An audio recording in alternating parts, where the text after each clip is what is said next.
पहलगाम हमले के बाद भारत के ऑपरेशन सिंदूर में पाकिस्तान को भारी नुकसान उठाना पड़ा। ऑपरेशन सिंदूर के दौरान भारत ने पाकिस्तान और पीओके में 9 आतंकी अड्डों को तबाह किया, 11 एयरबेस तबाह कर दिए थे। और अब एक नई रिपोर्ट में बड़ा दावा किया गया कि दरअसल bulletin of the atomic scientist की रिपोर्ट में कहा गया कि मई महीने में भारत के खिलाफ संघर्ष के दौरान पाकिस्तान की बुरी तरह से हार हुई थी। और इसमें कहा गया है कि भारत के खिलाफ पारंपरिक लड़ाई में अपने 11 एयरबेस को मिसाइल हमले से बचाने में पाकिस्तान नाकाम रहा था, जिसके बाद पाकिस्तान इस साल से अपने न्यूक्लियर प्रोग्राम में और तेजी लाएगा, क्योंकि वो जान गया है कि पारंपरिक लड़ाई में भारत के आगे टिक नहीं पाएगा। आपको बता दें कि न्यूक्लियर नोटबुक पर research federation of American scientist ने न्यूक्लियर इंफॉर्मेशन प्रोजेक्ट के वैज्ञानिकों ने किया है। इसके डायरेक्टर हैंस एम क्रिस्टेन और एसोसिएट डायरेक्टर मैट कॉड्रा और सीनियर रिसर्च एनालिस्ट एलियाना जॉन्स और मैकेंजी नाइट बॉयल ने इस रिपोर्ट को तैयार किया। इस रिसर्च रिपोर्ट में कहा गया है कि भारत ने मई संघर्ष के दौरान पाकिस्तान के 11 एयरबेस पर धमाका किया। इसके अलावा कैराना हिल्स पर भी एक विस्फोट हुआ था। इस बीच एक बड़ी खबर भी सामने आ रही है, उसका रुख करेंगे। Bulletin of the atomic scientist की रिपोर्ट में बड़ा दावा किया गया। ऑपरेशन सिंदूर में बुरी तरीके से पाकिस्तान हारा और भारत ने पाकिस्तान के 11 एयरबेस को मिसाइल से तबाह किया था। कैराना हिल्स पर भी एक विस्फोट हुआ। पाकिस्तान अपने न्यूक्लियर प्रोग्राम में और तेजी लाएगा, ये बड़ी खबर है जो सामने आ रही है। पाकिस्तान अपने न्यूक्लियर प्रोग्राम में अब और तेजी लाएगा, ये बड़ी अपडेट जिस बीच से निकलकर सामने आई है। पाकिस्तान ने जिस तरीके से ऑपरेशन सिंदूर के दौरान मुंह की खाई थी, और अब ये अपडेट निकलकर सामने आई है कि पाकिस्तान जो है वो अपने न्यूक्लियर प्रोग्राम में और तेजी लाएगा। ये बड़ी खबर है, पाकिस्तान अपने न्यूक्लियर प्रोग्राम में और भी तेजी लेकर आएगा। ये बड़ी खबर जिस बीच निकलकर सामने आई है। ऑपरेशन सिंदूर में बुरी तरीके से पाकिस्तान हारा था और अब पाकिस्तान अपने न्यूक्लियर प्रोग्राम में और भी तेजी लेकर आएगा। ये बड़ी खबर है जिस बीच निकलकर सामने आ रही है। तो रिपोर्ट में बड़ा खुलासा हुआ है। रिपोर्ट में साफ तौर पर कहा गया, bulletin of the atomic scientist की रिपोर्ट में ये दावा किया गया कि ऑपरेशन सिंदूर में पाकिस्तान बुरी तरीके से हारा था। पाकिस्तान के 11 एयरबेस को मिसाइल से तबाह किया गया था। ये बड़ी खबर है जो सामने आ रही है।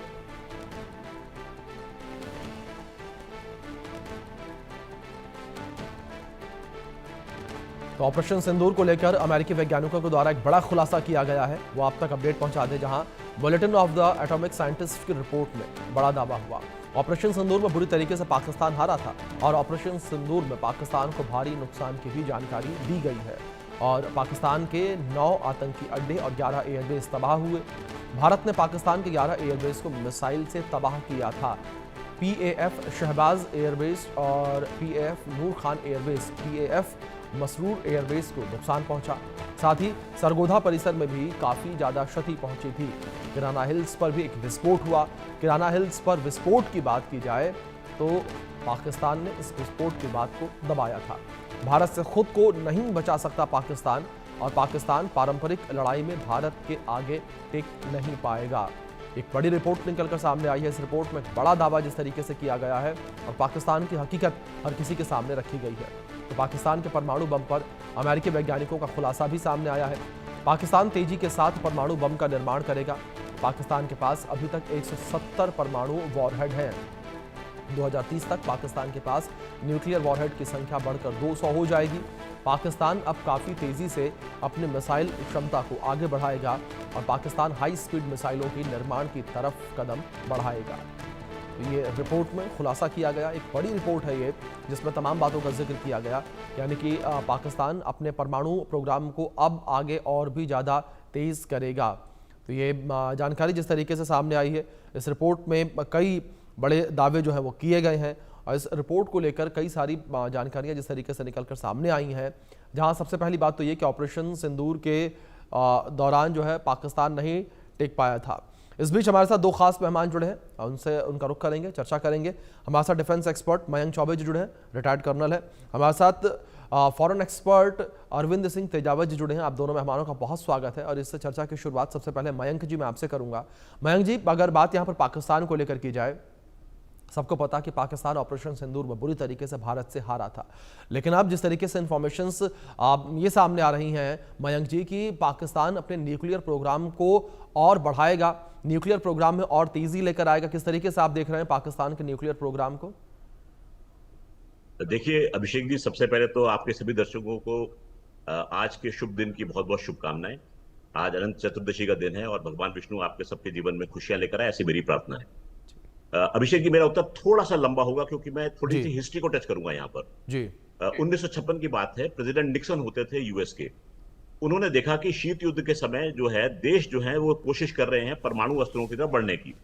तो उन्होंने एक एटम्स फॉर पीस नाम का प्रोग्राम चलाया 1956 में, जिसमें उन्होंने पाकिस्तान के 37 वैज्ञानिकों को बाहर जाने की अनुमति दी और जाके वो न्यूक्लियर टेक्नोलॉजी जो है उस पर स्टडी कर सके। सन 61 का टाइम था जिस समय पाकिस्तान ने अपना पहला एस्टेब्लिशमेंट लाहौर के पास जमाया था। एक रिसर्च सेंटर उन्होंने बनाया था। उसके बाद में उन्होंने काहूता को एस्टेब्लिश किया था।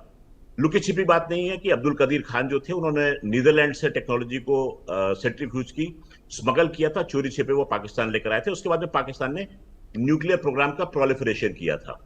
पाकिस्तान ने इस समय ऑपरेशन सिंदूर में मुंह की खाई है, ये बात सबको विदित है। हालांकि वो चाहे कितना ना नुकर करते रहे। अब जैसे कि आपने बताया है अपने प्रोग्राम में कि एक इंडिपेंडेंट ग्रुप ऑफ साइंटिस्ट ने ये रिपोर्ट निकाली है। मजे की बात यह है कि आप ही के चैनल पर हम लोगों ने ये बात उजागर की थी कि हमने पाकिस्तान के न्यूक्लियर एस्टेब्लिशमेंट्स को स्ट्राइक किया है। और मैं ये भी बताता चलूं, डिस्कशन का विषय ये था कि केवल एक एस्टेब्लिशमेंट जो कि किराना हिल्स है वही नहीं, पाकिस्तान के दूर छोर पे चगई हिल्स जो कि बलूचिस्तान में है, जिसके पास में रश्को हिल्स हैं, जहां पर पाकिस्तान ने अपने 6 न्यूक्लियर ब्लास्ट किए थे सन 98 में, जी उसको भी हमने टारगेट किया था। क्योंकि इस बात का प्रूफ मिलता है उनके DGISPR की एक ब्रीफिंग से। उन्होंने कहा था कि अफगानिस्तान में भूकंप के झटके मिले हैं और जी भारत ने अफगानिस्तान पर अटैक कर दिया। ये उनकी पहली DGISPR की ब्रीफिंग थी। इसको शायद आपके दर्शकों ने नोट भी किया होगा। उसके बाद में झटके जो थे वो सरगोदा के पास मिले थे। तो ये झटके जो हैं ये अमूमन एक जैसे ही थे। तो ये मान के चलिए कि इस समय भारत ने एक नहीं 2 साइट्स को टारगेट किया था। बहरहाल जो इस समय आपकी रिपोर्ट कह रही है वो एक साइट के बारे में, उस पर डिस्कशन करेंगे। सरगोदा की साइट, सरगोदा जो एयरफील्ड है इनकी, वो किराना हिल से मात्र 7 किलोमीटर की दूरी पर है। और सरगोदा एयरफील्ड पर इनके F-16 और JF-17 थंडर विमान जो थे वो स्टेशन थे। जी F-16 विमान जो हैं वो न्यूक्लियर वॉरहेड को ले जाने में सक्षम हैं। तो इस समय भारत ने सोची समझे तरीके से किराना हिल्स को टारगेट किया और इसमें एक के बाद एक 2 मिसाइल्स जो थी वो वीडियो भी सरफेस हुए हैं। पाकिस्तानियों ने वीडियो ली है और ये बताया है कि इस चीज को साइट को टारगेट किया गया। इंडिपेंडेंट सोर्सेज ने यह भी बताया है कि पाकिस्तान में लोगों ने 50 किलोमीटर की परिधि के घर खाली किए थे। इस बात का प्रूफ था कि यहां पर पक्का साइट जो है एंगेज की गई है। अब आती है बात फ्यूचर की। ये बात हमारे चीफ ने भी वाजे कर दी है कि पाकिस्तान जो है वो किसी भी तरीके से कन्वेंशनल वॉरफेयर में हमसे आगे नहीं आ सकता। तो उसके पास में केवल एक रास्ता बचता है, न्यूक्लियर रास्ता अपनाने का। मजे की बात यह है कि पाकिस्तान जो है वो इस नीति पर चलता है कि भले ही मेरी एक आंख फूट जाए, पड़ोसी की भी 2 फूटनी चाहिए।